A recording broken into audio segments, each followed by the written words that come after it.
اسلام کی پہلی جنگ کون سی تھی جس میں مسلمان خواتین نے حصہ لیا؟ جنگ احد۔ جنگ خیبر کے دوران حضرت علی رضی اللہ تعالیٰ عنہ نے قلعہ خیبر کا پھاٹک اکھاڑ کر دشمن کی تلواروں کو روکنے کے لیے ڈھال بنا لیا تھا۔ جنگ کے بعد کتنے لوگوں نے کوشش کی لیکن وہ پھاٹک اٹھا نہیں سکے؟ 40۔ نبوت کے جھوٹے دعوے دار مسیلمہ کذاب کے خلاف جنگ میں کتنے حفاظ کرام شہید ہوئے؟ 70۔ رسول اللہ صلی اللہ علیہ وآلہ وسلم نے کس جنگ میں 3 جرنیل مقرر کیے؟ جنگ حنین۔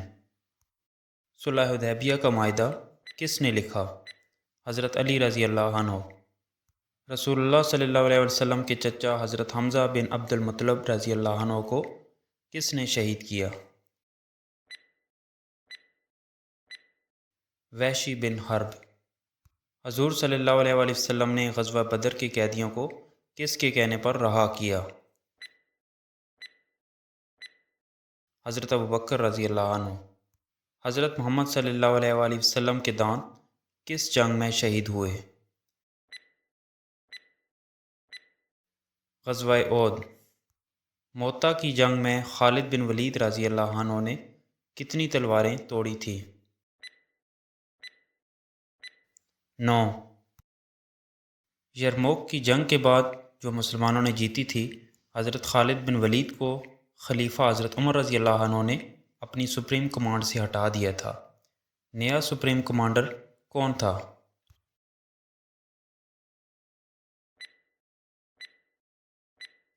ابو عبیدہ بن جراح رضی اللہ عنہ۔ سب سے زیادہ حافظ قرآن کس جنگ میں شہید ہوئے؟ جنگ یمامہ۔ جنگ احزاب میں خندق کھودنے کی تجویز کس صحابی نے دی؟ حضرت سلمان فارسی رضی اللہ عنہ نے۔ جنگ جمل کے پہلے شہید صحابی کون تھے؟ حضرت طلحہ بن عبید اللہ رضی اللہ عنہ۔ غزوہ بدر کو کس نام سے جانا جاتا ہے؟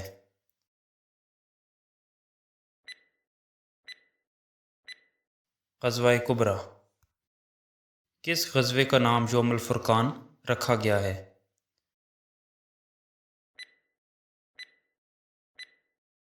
غزوہ بدر۔ غزوہ موتا کا آخری کمانڈر ان چیف کون تھا؟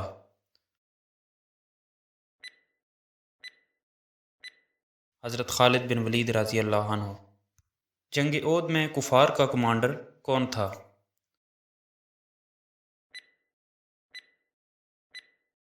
ابو سفیان۔ اس غزوے کا نام بتائیں جو بے نتیجہ ختم ہوا۔ غزوہ تبوک۔ غزوہ بدر مسلمانوں اور مشرکین مکہ کے درمیان پہلا بڑا معرکہ تھا۔ حضرت عثمان رضی اللہ عنہ اس جنگ میں کیوں حصہ نہ لے سکے؟ آپ کی اہلیہ حضرت رقیہ رضی اللہ عنہ بیمار تھیں۔ غزوہ احد سے پہلے منافق عبداللہ بن ابی کتنے پیروکاروں کو ساتھ میدان جنگ سے نکل گیا تھا؟ 300۔ رسول اللہ صلی اللہ علیہ وسلم نے فتح مکہ کے وقت کون سی سورت پڑھی تھی؟